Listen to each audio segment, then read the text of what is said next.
Europe 1, j'ai choisi pour vous. J'ai choisi pour vous ce matin Kerbala. Pourquoi ? Parce que c'est là, à 17h, que le club de foot de Bagdad recevra le club libanais Al-Ahed de Beyrouth.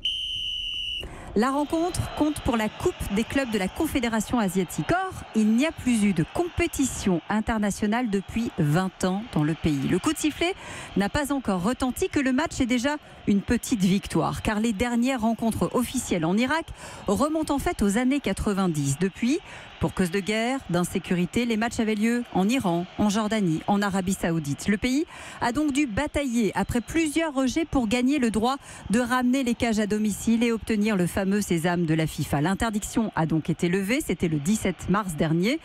À l'arraché pour 3 stades, celui d'Erbil, celui de Bassora, le plus grand, le plus moderne aussi, et donc celui de Kerbala. C'est là que ce soir, le ballon va retrouver la pelouse. Les vestiaires vont s'animer, les tribunes se remplir.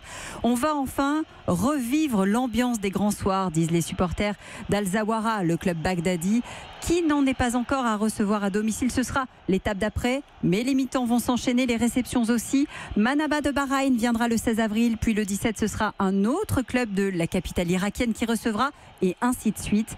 Une manière aussi de tourner définitivement la page et d'en écrire une autre, aussi belle que quand l'Irak gagnait tout au Moyen-Orient. 4 coupes arabes des nations dans les années 60 et 80, 3 coupes du Golfe en 79, 84, 88. Sauf qu'aujourd'hui, la dynastie Hussein n'est plus là pour faire régner la terreur, et c'est important, et envoyer aussi les joueurs derrière les barreaux pour un mauvais match. Ne reste que le plaisir du jeu et la foi des supporters.